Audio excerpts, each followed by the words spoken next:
The flight had just begun boarding when the argument started. Quiet at first, then sharp enough to turn heads in the terminal. A little black girl, no older than 8, stood clutching her teddy bear, her wide eyes darting between the ticket in her hand and the flight attendant blocking her way. "I'm sorry, sweetheart," the attendant said with a polite but icy smile. "First class is reserved for premium passengers. You'll need to wait for economy boarding." The girl looked confused. "But my seat says 2A, she whispered, pointing at her ticket. The attendant gave a soft laugh that wasn't kind. "Honey, there must be a mistake. You should check with your parents before you wander up here." A few passengers glanced over. Some frowned. Others looked away, uncomfortable. The little girl didn't cry. She just stood still, her tiny hand trembling as she clutched her ticket tighter. Moments later, a deep voice cut through the air behind her. Calm, steady. "Dangerous! That is her seat." Every head turned. The man approaching wore a tailored navy suit, a lanyard with a gold insignia, and a face everyone in aviation knew, though the attendant didn't. The airline's owner had just arrived. The air inside. The terminal shimmered with that mix of exhaustion and excitement only airports seem to hold. The buzz of rolling suitcases, the beeps of scanners, the hum of conversations in dozens of accents. At Gate 14, Flight 228 to New York was boarding smoothly, until it wasn't. Passengers glanced curiously toward the first-class lane, where a young girl stood awkwardly by herself. She wore a pale yellow dress, her curls neatly tied with a white ribbon, a tiny gold bracelet glinting on her wrist. In one hand, she held a small brown teddy bear whose ear looked well-loved from years of company. In the other, her boarding pass, the one that clearly read, Seat 2A, First Class. The flight attendant, Ms. Reynolds, stood tall, her posture stiff as if carved from ice. She was the kind of attendant who prided herself on order and appearances. The pressed uniform, the perfect lipstick shade, and the unwavering belief that she could read people in a glance. And in that single glance, she decided the little girl didn't belong there. "Sweetheart," she said, crouching just enough to sound condescending. "First class isn't open yet. Economy will start boarding soon." The girl frowned softly, unsure. "But my ticket says—" Ms. Reynolds held up a manicured hand. "I know, darling, but these things happen. Sometimes parents print the wrong ticket by mistake."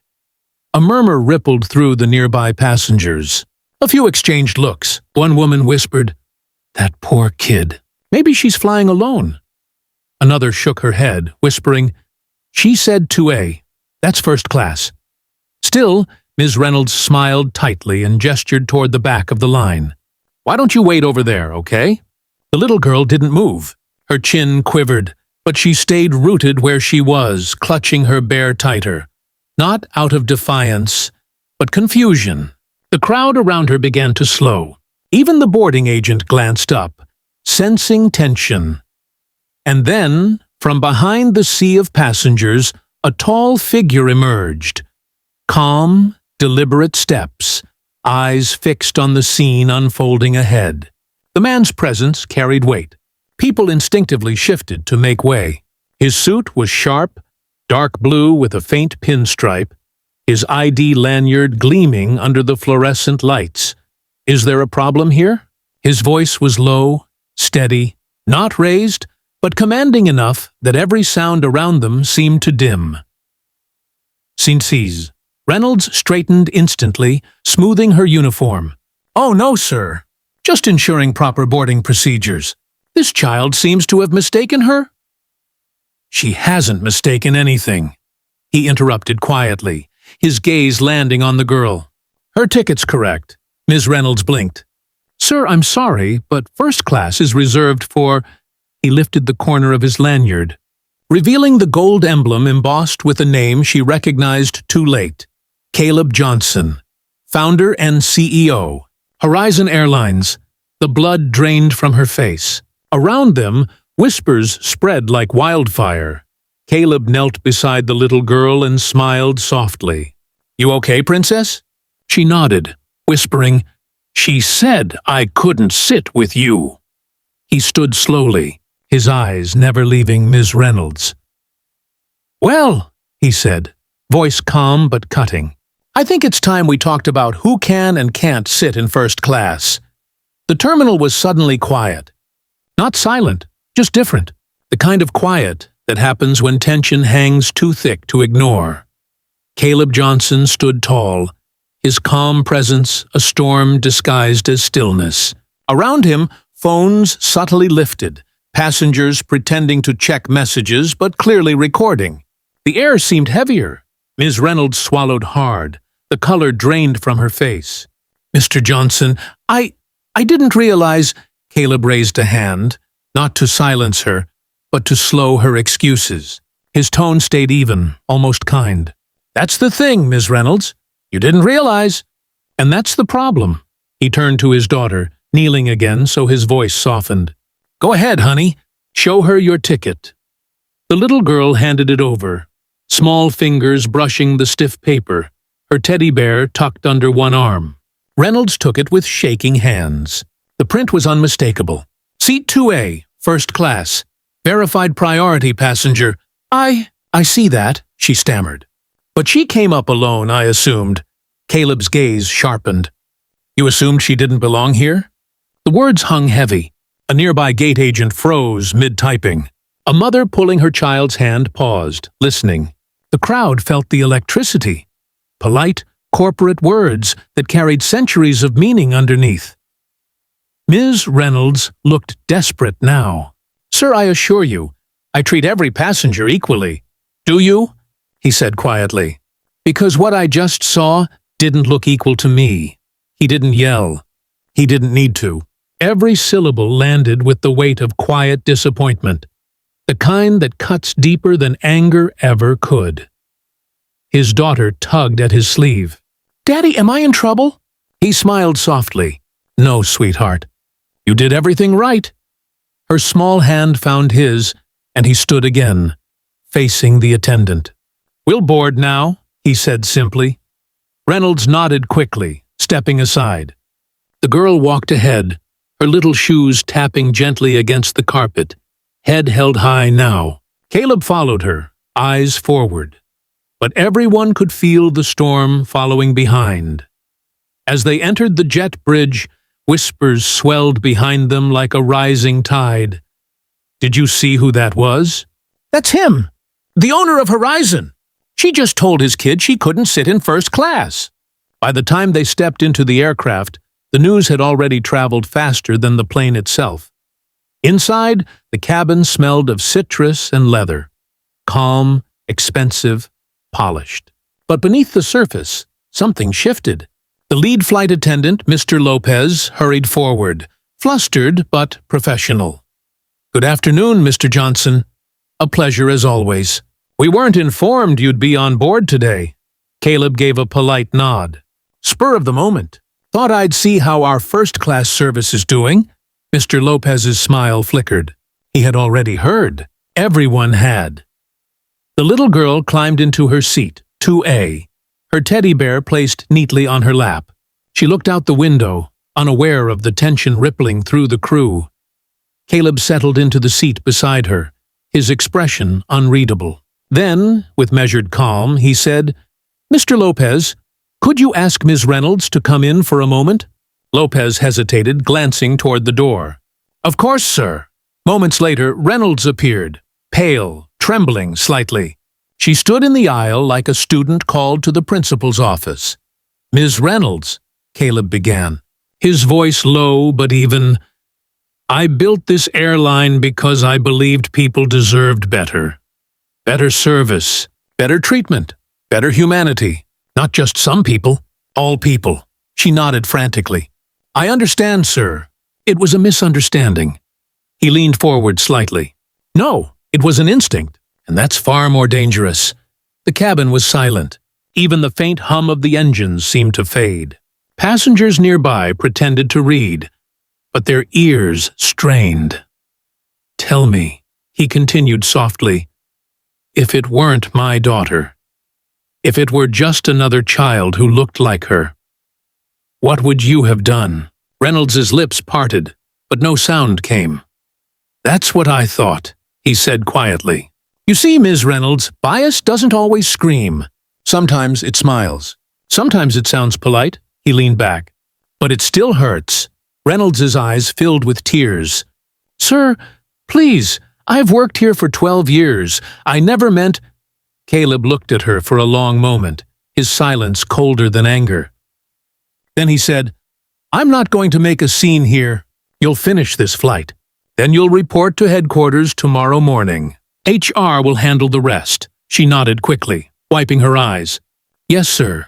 As she turned to leave, he added quietly, And Ms. Reynolds, when you talk to HR, don't tell them it was about race. Tell them it was about respect. Because that's what you forgot today. When she left, the cabin felt lighter, but not easier. The passengers exchanged looks, some embarrassed, some admiring. A man in 3C leaned forward slightly. That was powerful, he murmured. Caleb didn't respond. He simply reached over and tucked a strand of hair behind his daughter's ear. You okay? He asked softly. She nodded. Yeah, but Daddy, why was she mean? He sighed. Sometimes people forget how to see others clearly. They see color, clothes, or age, not the person. She frowned. But you see them. He smiled. I try to. The plane took off minutes later, climbing into a golden sunset. The city below shrank into soft lines of light. The world, at least for a moment, felt distant and quiet. Halfway through the flight, Mr. Lopez approached again, holding 2 glasses of juice. Sir, the crew sends their apologies. They're deeply sorry for what happened. Caleb nodded. Apologies don't fix everything, but awareness. That's a start. He watched the clouds drift by, the sunlight glinting off the wing. His reflection stared back at him from the window, calm but weary. The little girl leaned on his arm and whispered, You're not mad anymore? He looked down at her. No, baby, just sad. Sad that some people still don't know what kindness looks like. She closed her eyes, and soon her breathing slowed. The teddy bear slipped from her lap, landing softly between them. Caleb picked it up and smiled faintly. As the cabin dimmed for landing, a quiet resolve took shape inside him. One he didn't speak aloud, but it was there, steady as the heartbeat of the plane. This wouldn't end with one confrontation. Tomorrow, there would be meetings, training, policy changes, and more than that, a cultural reckoning. No more polite prejudice. No more silent judgment. Not in his airline. And as the plane began its descent, he knew exactly what the next 24 hours would bring. The world had just witnessed something it wouldn't forget, and neither would Horizon Airlines. Morning came with rain, steady, gray, unrelenting, the kind of rain that softens a city but exposes its noise. At Horizon Airlines' glass headquarters, the rain hit the windows in thin silver streaks, mirroring the tension inside. The staff meeting had already begun. More than 200 employees filled the hall. Attendants, pilots, ground staff, even a few executives. Whispers floated like nervous birds. He's really coming. The CEO himself. After what happened on Flight 228, when the doors opened, the whispers died instantly. Caleb Johnson entered with his daughter's photo tucked into his notebook. He didn't wear a tie today, just a dark shirt and the expression of a man who'd been awake too long thinking about too many things. He walked straight to the podium, nodded once to the HR director, and looked out at the sea of faces. Some scared, some ashamed, some defiant. Good morning, he began quietly. I wish I could say it's good to see all of you today, but it's not. The silence deepened. You've all seen the video by now, he continued, the one from Flight 228. The video of a flight attendant denying a child her seat in first class. Not because of a ticket, not because of a rule, but because of an assumption. He paused. The projector behind him flickered to life, showing a still frame of his daughter standing, small and confused in front of Ms. Reynolds. The image alone drew a collective breath from the crowd. "She's 8 years old," he said softly. She didn't cry. She didn't yell. She just stood there, waiting for someone to see her as a person, and nobody did. Someone near the back muttered something that sounded like, "It wasn't that bad." Caleb turned his head, eyes locking on the direction of the voice. His tone didn't rise, but it sharpened. "You think that makes it better? You think quiet disrespect hurts less than loud hate?" No one answered. He took a slow breath. "Let me tell you what really happened that day. My daughter wasn't denied a seat. She was denied dignity, and the woman who denied it did so because she thought she could tell who belonged in first class just by looking." He closed the file in front of him. "That's the culture I've allowed to grow here. And that's on me." Gasps broke through the silence. Executives exchanged nervous looks. But Caleb wasn't done. For 12 years, Horizon has called itself a family. But families don't look away when one of their own is humiliated. Families don't hide behind policies to excuse prejudice. He stepped away from the podium now, pacing slowly, voice gaining quiet force. "Do you know what my daughter asked me on that flight?" he said. "She said, 'Daddy, why was she mean to me?' And I couldn't answer her. Because how do you explain ignorance to a child?" His voice cracked just slightly. Not weakness, but weariness. Then his gaze lifted again, steady as steel. "So here's my answer, to her and to all of you." He turned to the big screen again, where new slides appeared, photos of staff in training, smiling crews, families boarding flights. This company will not tolerate discrimination, hidden or visible. From this day forward, Horizon Airlines will undergo full-scale cultural reform. Every employee, from executives to interns, will attend inclusion and empathy training. Every complaint will be reviewed directly by my office, not buried under layers of HR forms. He stopped, letting the words breathe. "And for those who think this is just corporate theater," he said quietly, "let me make this clear. This is personal." He looked to the side of the room. A few rows back, Ms. Reynolds sat stiffly, eyes red, clutching a folded tissue. The rain outside sounded louder now, as if pressing against the glass to listen. "Ms. Reynolds," he said. Her head snapped up, startled. "Would you stand, please?" She rose slowly, trembling. "Yesterday, I told you HR would handle your case. I changed my mind. We'll handle it here. Together." A ripple of unease spread through the room. "You've worked for this company for 12 years, he said, "and in that time you've served thousands of passengers. But yesterday, you made one assumption that erased all of it in an instant." Tears ran down her cheeks. "Sir, I'm so sorry," she whispered. "I never meant—" He raised a hand gently. "I know, that's what makes it complicated. Because prejudice rarely means harm. It just does harm." She nodded, unable to speak. "I'm not firing you," he said after a long pause. A collective murmur rippled through the hall. "Instead, I'm asking you to lead something." Her eyes widened. "Sir? You're going to head a new internal program. See Beyond. It'll focus on empathy training for all crew members. You'll start with your own team. You'll talk about what happened, why it happened, and how we stop it from happening again." She blinked in disbelief. "You trust me to do that?" "I'm giving you the chance to earn that trust," he replied softly. "Because punishment doesn't change people. Responsibility does." For a moment she couldn't move. Then she nodded, slow, shaky, but real. Caleb turned back to the crowd. "If we want to call ourselves a family again, we start here. By owning our mistakes, by rebuilding the kind of respect that doesn't depend on last names, skin tones, or ticket prices." He looked around the room, really looked, into every pair of eyes staring back at him. This isn't just about a little girl and one flight. It's about who we are when nobody's watching, when the cameras aren't recording, when the only person judging you is your own conscience. The hall was silent except for the hum of the rain and the sound of people breathing. Slower, heavier, thoughtful. Then, slowly, someone began to clap. One person, then another, and another. Within seconds, the hall erupted.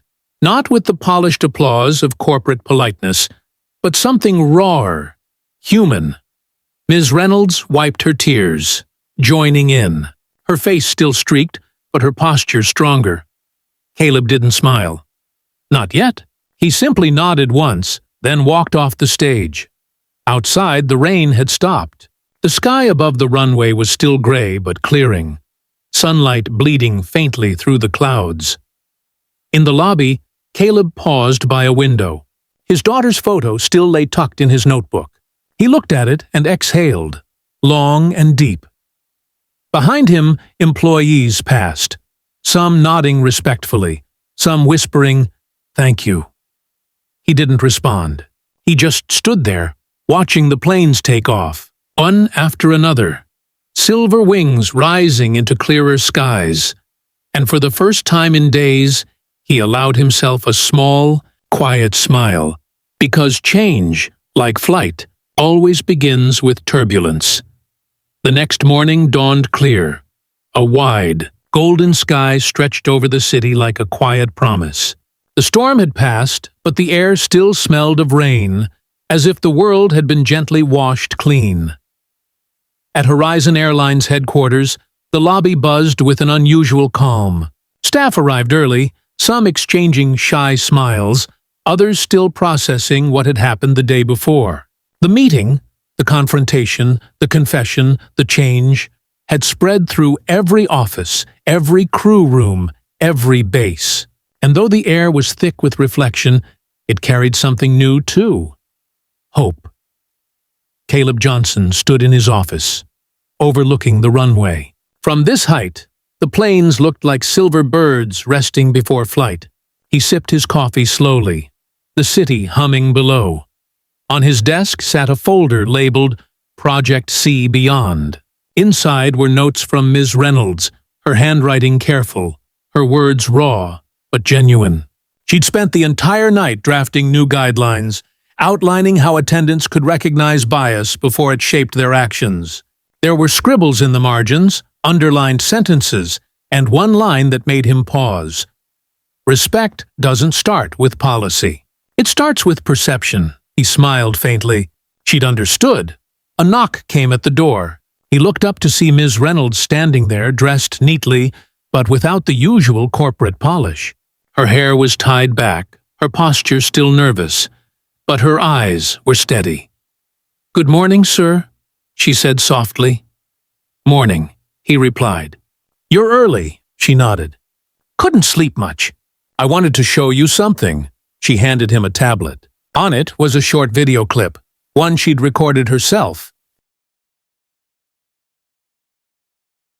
It showed her speaking to a small group of flight attendants in a training room.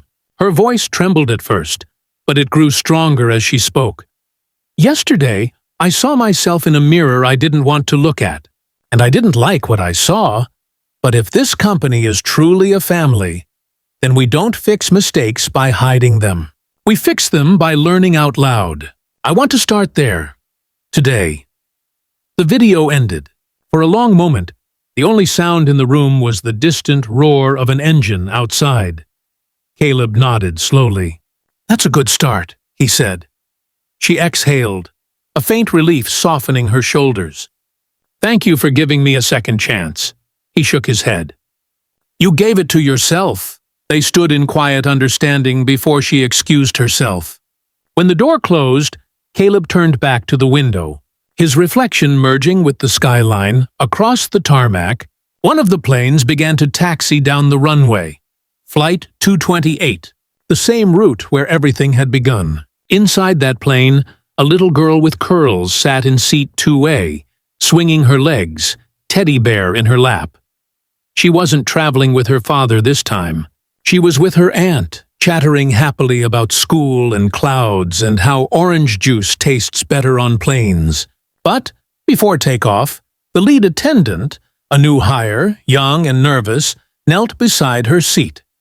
"Good morning, Miss Johnson," she said with a warm smile. "Welcome aboard. Would you like an extra cookie with your juice today?" The little girl grinned. "Yes, please."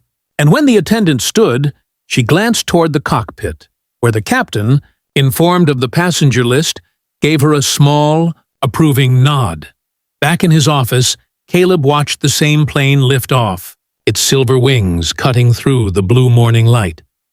He whispered to himself, "Not as a CEO, but as a father. Now we're finally flying right."